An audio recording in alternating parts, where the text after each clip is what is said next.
and through that to regain its energy that it has dissipated through the entropic process of externalized thought and externalized desire. And this is why it is so important to disinvest in the world and the ego's desires for getting something from the world.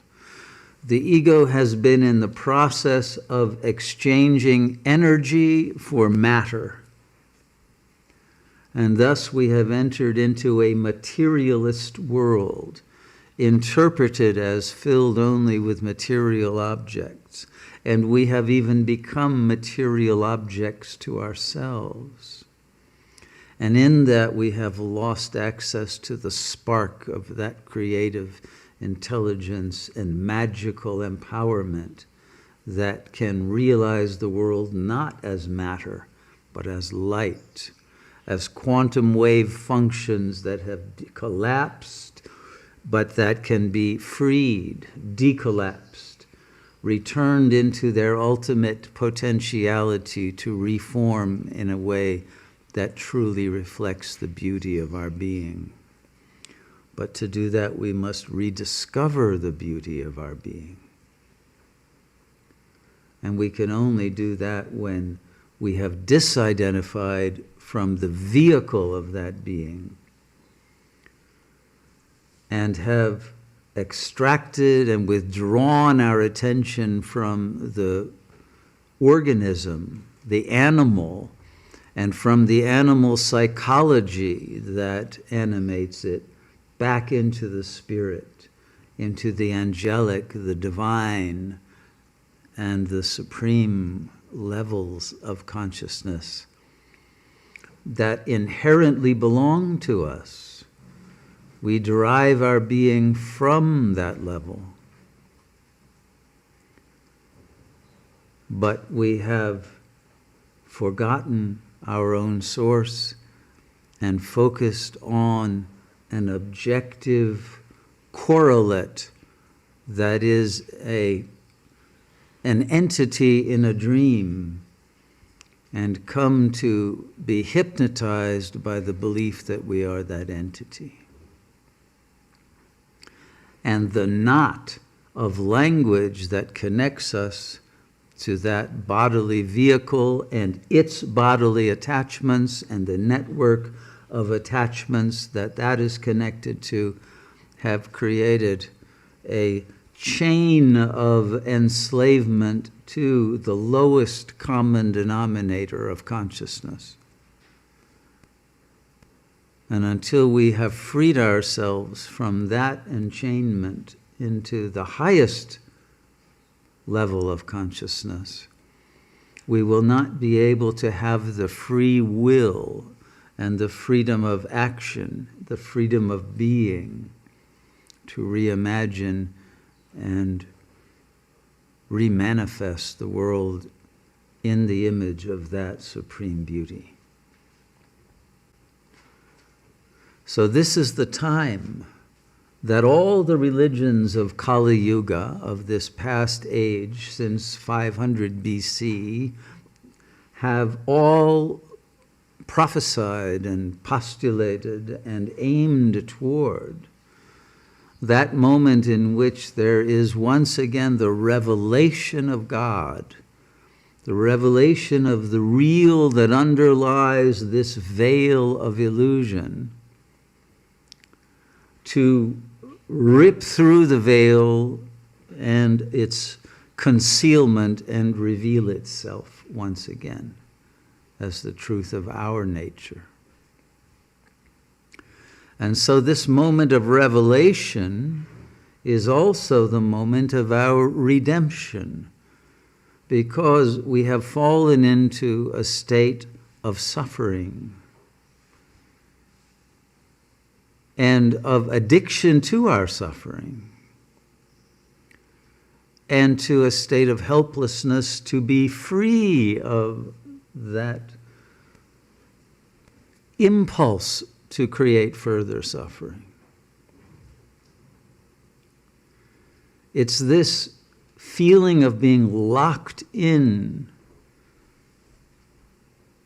and subject to the impulses of desire of the lower chakra levels, the levels of animal psychology that produce the pain, the devastation, the dismay, the horror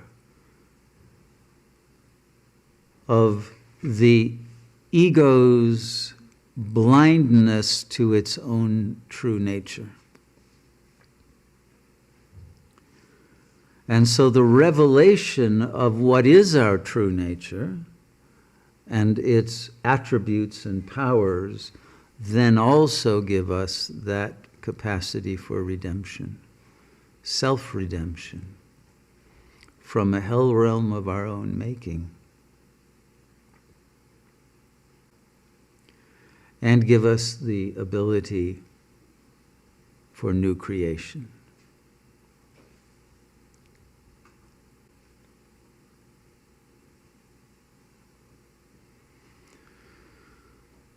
All the religions have prophesied and prayed for this coming of this final moment of time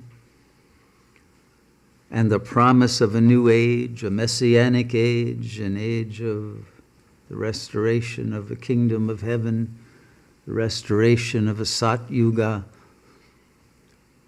and the translation of consciousness from the phenomenal to the noumenal, from samsara to nirvana. But they do not give us the ability to accomplish that crossing of the gap from ego consciousness to the real self.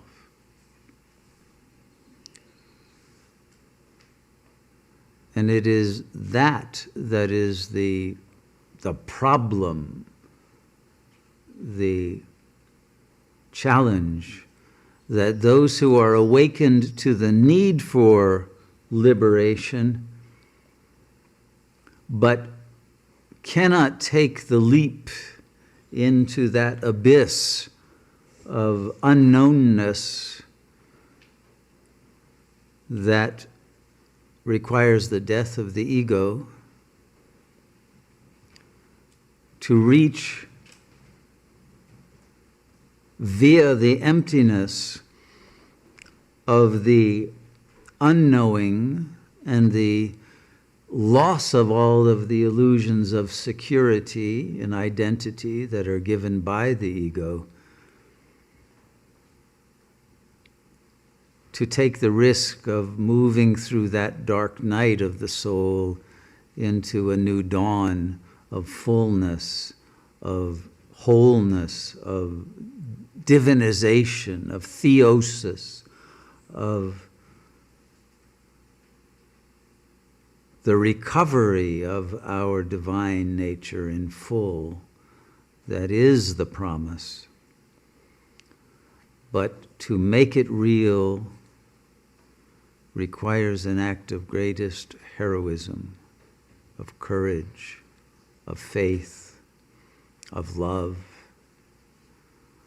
and of willingness to sacrifice for the benefit of all beings.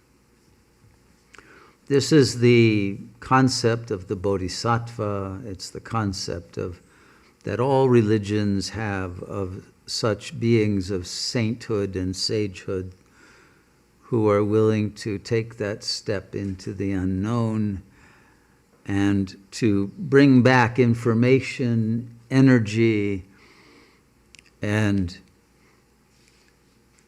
a pathway